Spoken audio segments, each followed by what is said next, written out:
Good afternoon, everyone. My name is Stephen. I'm a lecturer in UCL Geography and a fellow at the Turing.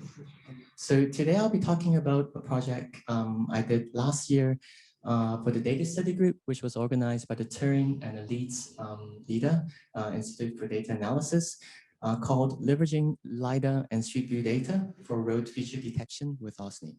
So as you can see here, it's a very a group effort.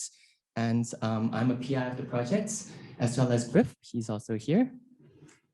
And also Andrew, he might be online. So yes. So since 2019, OSNI has operated a vehicle-mounted mobile mapping system, which is called the Leica Pegasus 2 across Northern Ireland, capturing large amounts of 3D point cloud and spherical street imagery data. And this is like an example of that. So our data study group project, the DSG project, which was like most of the analysis was done in 2 weeks, was seeks to explore this data set. So it's very much an exploratory exercise with a focus to visualize the data, to classify the data, and to detect road drainages for better monitoring.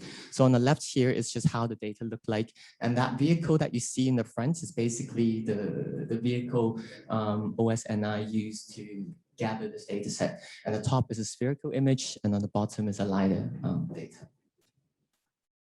So this is the two areas that OSNI has captured the data. It was over 100 gig of LiDAR data and 100 gig of spherical image data for the data study group.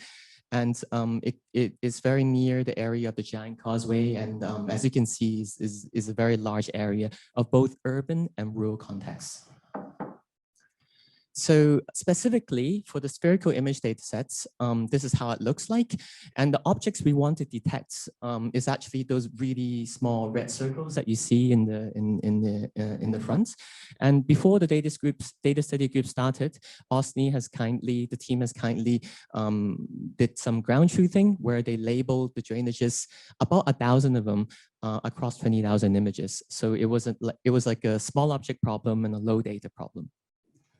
We also got simultaneously the same kind of data sets for the LiDAR, which has the usual kind of LiDAR features like the XYZ coordinates, the GPS time point, the red, green, blue, and so forth. So we have the same data set for both the image and the LiDAR. And our basic task was kind of like to find these like road ranges.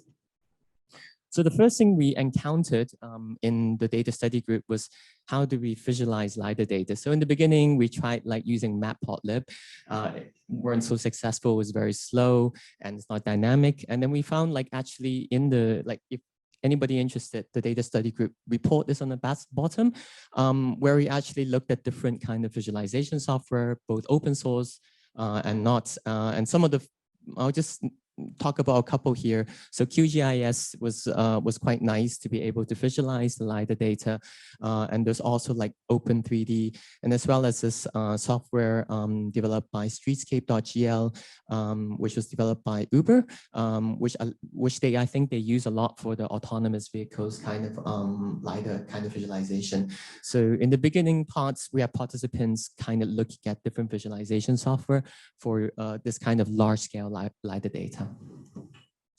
So, and then some of the participants wanted to tackle the kind of road drainage problem. So one particular participant cast this as an image classification problem. So where they basically divide the images into many grid cells, and then they try to classify whether that particular grid cell has a road drainage or not. So it's basically a binary classification problem.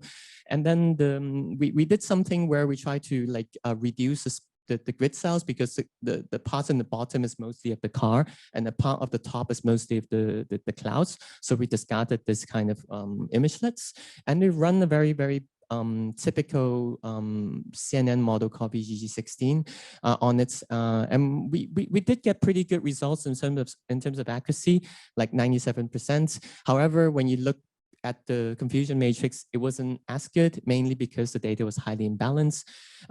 So we also did some checks in terms of like using explanation methods to see whether the model actually find the road drainages. And it seems like it does find the road drainages. Yeah. So this was kind of the first thing we did. The second thing we did from another participant was we tried to cast this as more of an object detection problem. So we did it in 2 stages. In the first stage, we first run like a semantic segmentation to find where the road is. And then we run a single stage object detector model here called YOLO. And then we train it with a data set that we ground truth from the beginning. And we got an an IOU of like from 0.33 to 0.55. So it's not like really, really good, but it's pretty good for like a first try, we thought. And then the next thing we did was another few participants also looked at this problem, but using a more sophisticated model here called Mask-RCNN, which is probably slightly better in the task of small object detection in unbalanced data.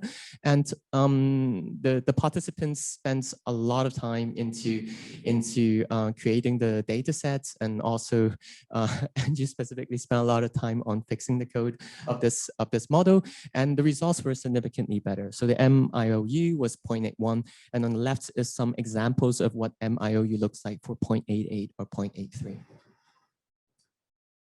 And finally, we also have participants looking at using the point cloud data instead of the image data to do the kind of classification. So in this case, we again had to hand label the point cloud data sets and to do some like positive and negative sampling to create a training sets for the data study group. And then we train basically here a model called PointNet, which is one of the kind of classic point cloud detection model, a classification model. And we achieve an accuracy of 0.92 for like about 400 samples, if I remember. However, as you see on the left, the results are quite unstable.